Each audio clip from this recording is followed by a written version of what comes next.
Good afternoon. Hello. You talked about last time we sat here about winning that game against Hull. Yeah. You didn't win the game. Where does that leave you, Premier League-wise, and top four, hunting that down? In the same position we were before that game. Yeah, we didn't get the 3 points as we wanted. So simple as that. Was a bad result for us, but leave us exactly in the same position, which is try to win the next. That's what we do for a long time. And again, I repeat, every draw we deserve the victory. We never had a draw where we could say we were lucky, we got more than we deserve, always less than what we deserve and play for. But the reality is the reality of the points, and we lost 2 points.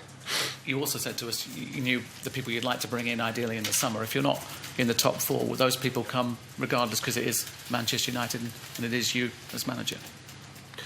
You know, I think to be speaking about transfer window when we are in the 3rd of February makes no sense at all. Transfer window opens in the summer, and until the summer I think I have nothing to tell you. The only thing is that I can repeat what I told you in the last day. Of course, I know what I want. I work with my players for about 7 months or so. I know them better now than 6 or 7 months ago. I think what we need, I'm very realistic. I know what are the impossible targets.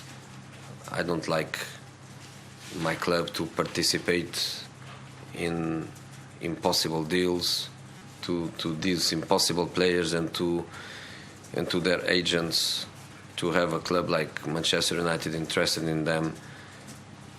Just help them to improve their own situation, but it's not good for us at all. So I'm very realistic, I'm very objective. My board knows what I think are our needs, and from now until the summer I just focus on my players, our competitions, my club, our fans, and try to get the best possible results. Jose, only you and Sir Alex Ferguson have managed teams who have successfully defended Premier League titles. Some have found it harder than others. Nobody's found it harder than Leicester. Why has that happened, and how difficult is it? No, first of all, I think what Leicester did is one of the big things in the world of football. I think nobody, even them, would expect to be champion again.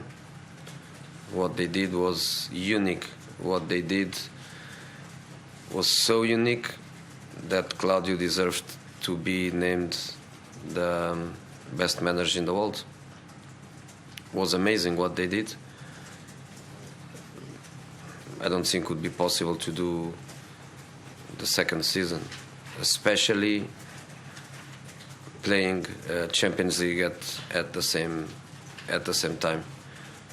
Champions League is hard.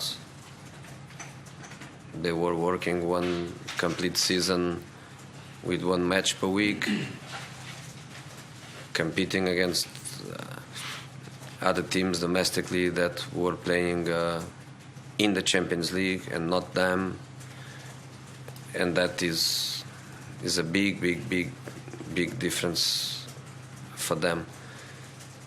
So nobody would expect them, I think not even them, to be fighting for the title again. But the manager is there, the players are there, the team is there, and they are a very good team. They are a very good team and point, and this is a very difficult match for us. And I think also a very difficult match for them. But total respect for what they did, and total respect for the change of life they are experienced. I think next season will be much better for them again. This is new for them. Champions League and champion is a lot. How much of an effect is playing one game a week? Because obviously two of your rivals, including the team that's at the top of the table, are only playing one match a week. You're about to start in Europe again, so are City and Arsenal. Affect a lot. That's obvious. I had that once in my career. Of course, was a small club. Was my club before I go to Porto, and the repetition of the weeks, the cycle that repeats every week, play, next day off, starts, first day of the week, you know what to do, the second day of the week, you know what to do, the third and the fourth, you have always 4 days in a week to work. If a player is in fatigue, there is no fatigue. If the player has a small injury, there is no accumulation. So in the end, the team, by the tactical point of view, becomes better than the others that don't have the same time to work. Accelerate the process of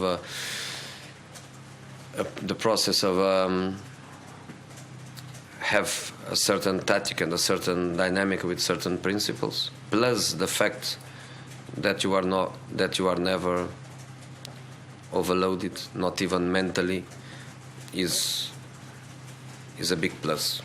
Is a plus that I wouldn't like to have, because I always prefer to play in Europe, even if it is in Europa League.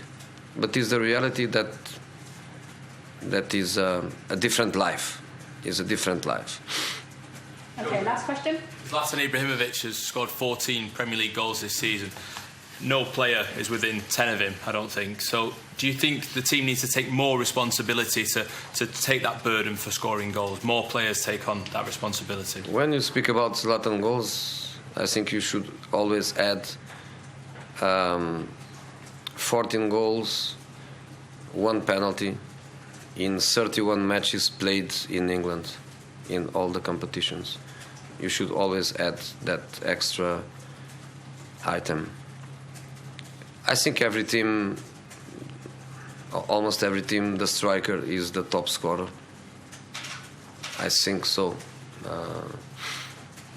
Unless you have another player with a special feeling to score goals coming from another position, or you have a player from another position that scores 6, 7, 8 goals on penalties. That is also normal to happen. But I understand what you are saying. I think we attack so much and with so many players, and so many players have the freedom in our dynamica to reach scoring positions. I have to agree with you that we don't score enough goals, and some of our players from these attacking creative positions, they should score more goals. When you see the number of goals we score is not adapted, there is no relation, there is not a true relation between our attacking production and the number of players we put always in attacking positions and the number of goals we score.